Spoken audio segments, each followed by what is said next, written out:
Hello students, तो हमारा आज का टॉपिक है टाइप्स ऑफ ऑर्गेनाइजेशंस या फिर संगठन के प्रकार। तो कौन से टाइप्स के ऑर्गेनाइजेशंस होती हैं। यहाँ पर मेनली हमने 6 तरीके के ऑर्गेनाइजेशंस को देखा है, जो कि 4 तो मेन होती हैं और 2 हमारी एक फॉर्मल और इनफॉर्मल ऑर्गेनाइजेशन के बारे में हम देखेंगे। इसकी क्या विशेषताएं होती है, इसके क्या लाभ हैं, क्या हानि है। तो आइए हम देखते हैं संगठन के प्रकार। Types of organisation. एंडुकोने के अनुसार संगठन किसी भी उद्योग अथवा प्रतिष्ठान के लिए बहुत अधिक महत्वपूर्ण होता है। संगठन जो भी है, ऑर्गेनाइजेशन जो भी है, एक उद्योग के लिए बहुत ही महत्वपूर्ण है, बहुत ही इंपॉर्टेंट है। किसी भी उद्योग या प्रतिष्ठान की सफलता व विफलता इसी बात पर निर्भर करती है कि उसके लिए किस प्रकार का संगठन काम में लिया गया है।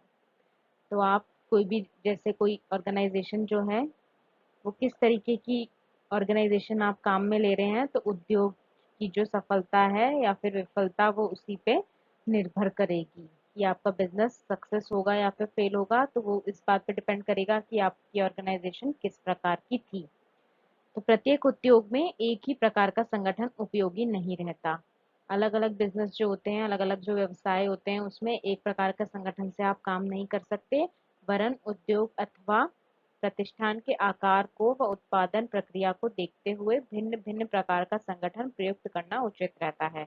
इसीलिए क्या होता है, उद्योग या जो भी व्यवसाय है, प्रतिष्ठान है, उसके आकार को, जो अगर छोटा है या फिर बड़ा है, किस स्केल पे वो काम करता है और उसकी क्या प्रोडक्शन प्रोसेस है, उत्पादन प्रक्रिया क्या है, तो इन सब पॉइंट्स को मद्देनजर रखते हुए अलग अलग प्रकार के संगठन जो हैं उनका यूज करना चाहिए। संगठन की संरचना को समझने के लिए इन्हें चार्ट द्वारा प्रदर्शित भी किया जाता है। फ्लो चार्ट से इसे दिखाया जाता है।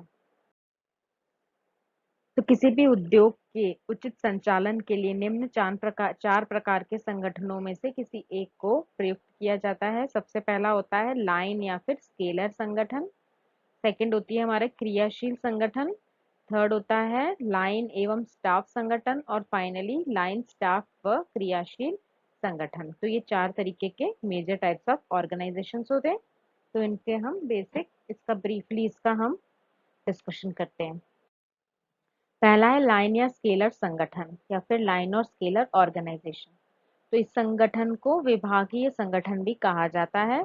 इसे मिलिट्री संगठन की संज्ञा भी दी जा सकती है, क्योंकि इस प्रकार के संगठन में प्रबंधन के आदेश मिलिट्री के आदेशों के समान बगैर किसी व्यवधान के माने जाने चाहिए। तो लाइन या स्केलर क्या होता है, इसे विभागीय संगठन कहते हैं और मिलिट्री संगठन की भी इसे संज्ञा दी गई है, क्योंकि जो मिलिट्री के जो ऑर्डर्स होते हैं उनको आपको डिसोबे करने का कोई वो नहीं होता ऑप्शन, उसको आपको एनी हाउ फॉलो करना ही है। इसीलिए इसे मिलिट्री और की संज्ञा दी गई है, क्योंकि मिलिट्री के आदेशों के समान बिना किसी व्यवधान के इसे माना ही जाना है। तो इस संगठन में प्राधिकार ऊपर से नीचे चलता है, इस कारण इसे लाइन या फिर स्केलर कहते हैं। तो जो सबसे ऊपर वाला, जो सबसे टॉप पोजीशन पे जो आदमी बैठा है, वो नीचे बॉटम बॉटम जो डाउन द लाइन वो अपना ऑर्डर देगा और वो फॉलो होंगे, इसलिए इसे लाइन या फिर स्केलर संगठन कहा जाता है। लाइन संगठन के गुण क्या है? प्राधिकार स्पष्ट रूप से बटे होने से दायित्व एक दूसरे पर नहीं थोपा जा सकता। इसमें क्या है, आपको अपनी ड्यूटीज हैं और ऊपर से नीचे तक ये स्केलर है, तो इसलिए आप अपना काम जो है, जो भी रिस्पॉन्सिबिलिटी है, वो किसी और पे नहीं थोप सकते। जो जिसका काम जिसको दिया गया है, ये उसकी ही रिस्पॉन्सिबिलिटी, अकाउंटेबिलिटी बनती है कि वो काम पूरा किया जाएगा। अनुशासन इसमें कठोर होता है, क्योंकि ये एक ही आदमी के द्वारा दिया जाएगा और नीचे डाउन द लाइन कन्वे किया गया है, 1 to 1 काम बांटा गया है। अनुशासन या डिसिप्लिन इसीलिए ये कठिन रहता है, इसमें कठोर रहता है, बहुत स्ट्रिक्ट रहता है। निर्णय तुरंत होते हैं, निर्णय एकदम परफेक्ट तुरंत लिए जाते हैं, डिसीजंस। व्यक्तिगत दायित्व निश्चित रहने से दोष आसानी व शीघ्रता से ज्ञान हो जाता है। व्यक्तिगत दायित्व मतलब इसमें पॉइंट टू पॉइंट आदमी रहता है, भाई जिसको जो काम दिया गया है हमें पता है ये पर्टिकुलर काम इस व्यक्ति को दिया गया है, तो व्यक्ति विशेष है, इसीलिए जो भी दोष है वो आसानी से ज्ञात हो जाएगा, कौन से पॉइंट पे किसने ये काम गलत किया है। ऊपर से नीचे तक प्रत्येक व्यक्ति मशीन की तरह व्यस्त रहता है। हर एक को हर काम दिया जाता है, अतः उत्पादन लागत कम हो जाती है। समझने में ये सरल होता है। लचीला होने के कारण ठेका लेने तथा विस्तार करने में यह सक्षम होता है। नेक्स्ट है संगठन के दोष। लाइन संगठन के क्या दोष है? विशेष योग्यता की कमी रहती है इसमें।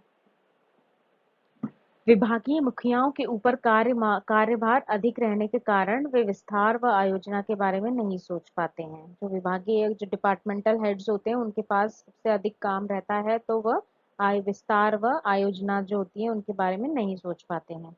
कुछ व्यक्तियों के महत्वपूर्ण होने से उन पर कार्यभार बढ़ जाता है। जो ज्यादा रिस्पॉन्सिबिलिटी से काम करते हैं या जो जिन पे काम आया है तो उनके ऊपर कार्यभार बढ़ जाएगा। कुछ व्यक्तियों दुर्घटना तथा सामग्री व श्रमिक के अपव्यय के अवसर भी इसमें अधिक हो जाते हैं। प्रबंधक के आदेश श्रमिक तक पहुंचने में समय लगता है, क्योंकि लाइन पूरा डाउन द लाइन आने में टाइम भी लग जाता है। फॉरमैन के ऊपर कार्यभार अधिक रहने के कारण एक ही आदेश 2 बार होने में अपव्यय होता है। इसमें अच्छे व कुशल श्रमिकों को पारितोषिक प्रोत्साहन के रूप में नहीं दिया जा सकता है।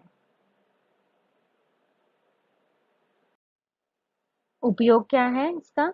लघु व मध्यम आकार के उद्योग अथवा फैक्ट्री के लिए यह उचित होता है। शक्कर, पेपर, तेल शोधन, कताई व बुनाई जैसे लगातार प्रकार वाले उद्योगों के लिए अच्छा होता है। इसे वहां पर भी प्रयुक्त करना उत्तम है जहां श्रमिक समस्याएं नहीं होती। जिन उद्योगों में स्वचालित यंत्र लगे हुए हैं इसे प्रयुक्त करना उचित होता है। तो कहाँ कहाँ है ये? छोटे मध्यम आकार के जो उद्योग हैं या फैक्ट्रीज हैं जो वहाँ के लिए तो बहुत परफेक्ट है। शक्कर, पेपर, तेल शोधन, बुनाई जैसे लगातार प्रकार जो प्रोसेस इंडस्ट्रीज हैं उनके लिए ये अच्छा है। इसे वहां पर प्रयुक्त करना उत्तम है जहाँ श्रमिक समस्याएं जहाँ नहीं होती हैं, और उन जिन उद्योगों में स्वचालित यंत्र लगे हुए हैं अपने आप चलने वाले, वहां इसे प्रयुक्त करना उचित होता है। क्रियाशील संगठन, सेकंड आता है फंक्शनल ऑर्गेनाइजेशन। तो लाइन संगठन में ऐसे फॉरमैन की आवश्यकता होती है जो सभी कार्यों में निपुण हो। इस प्रकार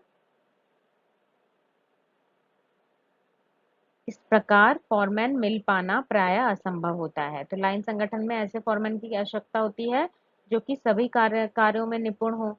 तो इस प्रकार का फॉरमैन तो आपको मिलता नहीं, क्योंकि वो स्पेशलाइज्ड ही होते हैं फॉरमैन तो अपने किसी भी काम में।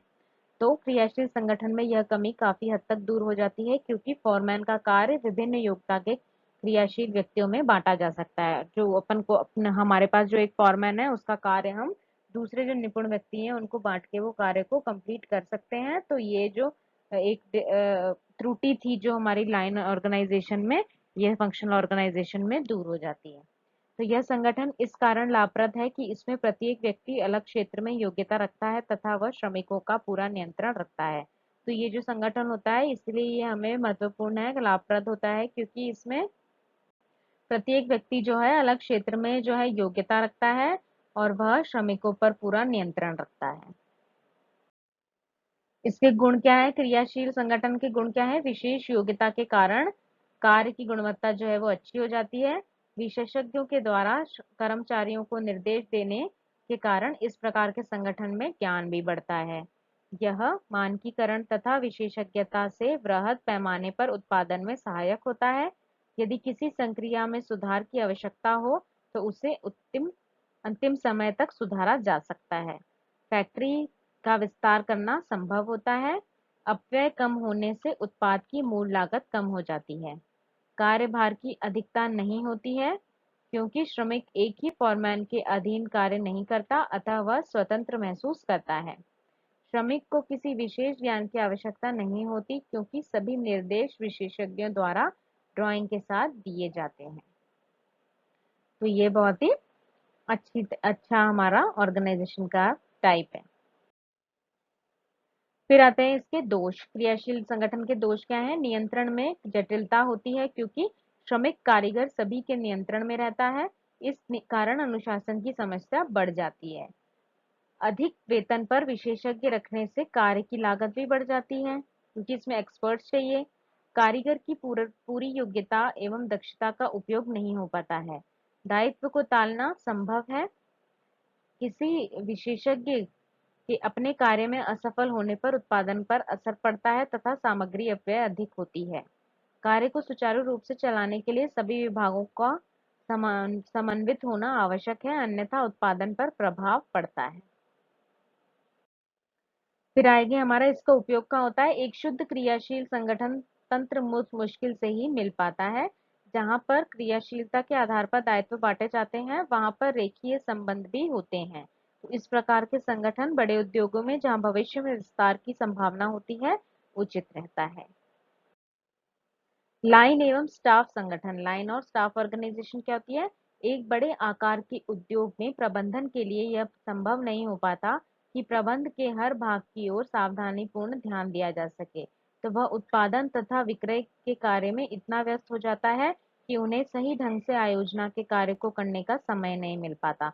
तो जो बड़े इंडस्ट्रीज होती हैं, बड़े व्यवसाय होते हैं, उसमें जो प्रबंधक है, जो मैनेजर है, उसके लिए संभव नहीं हो पाता कि जो भी उसका मैनेजमेंट है, उसके हर भाग की ओर सावधानी से ध्यान दे सके, और उत्पादन और विक्रय के कार्य में वो इतना व्यस्त हो जाता है कि उससे सही ढंग से आयोजन के कार्य करने का समय नहीं मिल पाता। तो इस कारण से कुछ स्टाफ को शोध व अनुसंधान के लिए कार्य के लिए लगाया जाता है। तो इसलिए अलग से स्टाफ को अपॉइंट किया जाता है जो कि रिसर्च और डेवलपमेंट का कार्य करते हैं। तो इस प्रकार के स्टाफ लाइन के अधिकारियों की सहायता करता हुआ विशेषज्ञता लाता है। लाइन अनुशासन व स्थिरता प्रदान करती है, जबकि विशेषज्ञ निर्देश एवं सूचनाएं देते हुए दक्षता में सुधार करने में योगदान देता है। इस प्रकार से स्टाफ करने इस प्रकार से स्टाफ लाइन के अधिकारियों की सहायता करता हुआ विशेषज्ञता लाता है। लाइन अनुशासन व स्थिरता प्रदान करती है, जबकि विशेषज्ञ निर्देश एवं सूचनाएं देते हुए दक्षता में सुधार करने में योगदान देता है। तो इस प्रकार से स्टाफ अध्ययन करने वाला तथा लाइन उसे कार्य रूप में परिणित करने वाला होता है, और स्टाफ केवल उसी भाग के क्रियाकलापों को नियंत्रित करता है जिसमें वो विशेष योग्यता रखता है। तो वह अपने अधिकारियों को इस क्षेत्र से संबंधित विशेष ज्ञान भी देता रहता है। लाइन एवं स्टाफ संगठन के गुण क्या है। यह सुनियोजित विशेषज्ञता पूर्ण होता है, उत्पाद की गुणवत्ता अच्छी रहती है, विशेषज्ञ ज्ञान उपलब्ध रहता है, अपव्यय कम होता है, महाप्रबंधक के पास आयोजना व विस्तार जैसे कार्यों के लिए समय उपलब्ध रहता है। अनुशासन की समस्या लाइन संबंध से कारण सुलझ जाती है। इसके दोष क्या हैं। क्रियाशील संगठन की भांति इसमें विशेषज्ञ ज्ञान तथा मार्गदर्शन नहीं होता है। उच्च वर्ग में दायित्व की कमी रहने से अनुशासन अच्छा नहीं रह पाता है। उच्च वेतन पर स्टाफ रखने के उत्पादन लागत बढ़ जाती है, और किसी भी विभाग में होने वाली डील कार्य को प्रभावित करती है। उपयोग क्या है इसके। इस प्रकार का संगठन आजकल मध्यम व बड़े आकारों के उद्योगों में अधिक पसंद किया जाता है। यह संगठन ऑटोमोबाइल उद्योगों तथा दूसरी किसी प्रकार के उद्योगों में भी प्रयुक्त किया जाता है। फिर आता है लाइन स्टाफ व फंक्शन लाइन ऑर्गेनाइजेशन। तो वैज्ञानिक विधियों, बाजार स्पर्धा, अन्य व्यापारिक जटिलताओं को देखते हुए एक अच्छे तंत्र हेतु लाइन स्टाफ व क्रियाशील प्रकार के मिले जुले रूप के संगठन की आवश्यकता होती है। इस तंत्र में अनुशासन तथा उत्पादन के नियंत्रण के लिए श्रमिक फॉरमैन के सीधे नियंत्रण में रहते हैं। गुणवत्ता का दायित्व निरीक्षक का होता है तथा वह इस कार्य के लिए क्रियाशील संगठन की तरह श्रमिक को सीधा सीधा आदेश दे सकते हैं। स्टाफ के अंतर्गत अनुसंधान विभाग, कच्ची सामग्री, तैयार सामग्री, अर्ध तैयार सामग्री के विश्लेषण कार्यों को रखा जा सकता है, और इस प्रकार से इसमें तीनों संगठन मिल जाते हैं तथा यह संगठन अधिक जटिल हो जाता है। इसके गुण क्या हैं। यह सुनियोजित होता है, विशेषज्ञता उपलब्ध रहती है, श्रमिकों के सीधे फॉरमैन के नियंत्रण में रहने से अनुशासन तथा उत्पादन पर नियंत्रण बना रहता है, गुणवत्ता का दायित्व निरीक्षक का होने के कारण वह सीधा श्रमिक को आदेश दे सकता है, जिससे कि गुणवत्ता अच्छी रहती है और अपव्यय भी कम हो जाते हैं। फिर आता है लाइन स्टाफ व क्रियाशील संगठन के दोष। तो विशेषज्ञ स्टाफ रखने के कारण उत्पादन लागत कम बढ़ जाती है, और तीनों संगठनों के मिल जाने से संगठन अधिक जटिल हो जाता है। उपयोग है। आजकल इस प्रकार का संगठन उन सभी राजकीय तथा निजी उद्योगों में प्रयुक्त होता है जहां पर अधिक जटिल प्रक्रम तथा संक्रियाएं होती हैं, जैसे रासायनिक उद्योग, राज्य विद्युत मंडल, इस्पात संयंत्र तथा अन्य बड़े उद्योग आदि। फिर आती है हमारी फॉर्मल ऑर्गेनाइजेशन या औपचारिक संगठन। औपचारिक संगठन संगठन के परंपरावादी दृष्टिकोण को ही अभिव्यक्त करता है, जिसके अनुसार किसी संगठन का निर्माण निश्चित सिद्धांतों, नियमों, अपनियमों के आधार पर किया जाना चाहिए। तो फॉर्मल ऑर्गेनाइजेशन में क्या होता है? निश्चित सिद्धांत, कुछ प्रिंसिपल्स हैं, कुछ नियम है, उसके आधार पर ही होगा। इसका विनिश्चय यह होता है कि किसी भी संगठन का निर्माण जानबूझकर, सोच समझकर किया जाता है और कतिपय सिद्धांतों का आधार बनाया जाता है। इसके लाभ क्या हैं? अधिकारों या उत्तरदायित्वों की स्पष्ट व्याख्याता होती है इसमें। प्रत्येक स्तर पर अधिकार उत्तरदायित्व निश्चित रहते हैं। इससे कार्य में टालमटोल नहीं होती और परस्पर दोषारोपण भी नहीं होता। प्रत्येक व्यक्ति का उत्तरदायित्व निश्चित करने में परेशानी नहीं होती। कार्यों में दोहराव उत्पन्न नहीं होता। पूर्ण नियोजन से होने वाले कार्य की वजह से एक ही व्यक्ति को ये सौंपा जाता है, जिससे कि दोहरे संपादन की संभावना समाप्त हो जाती है।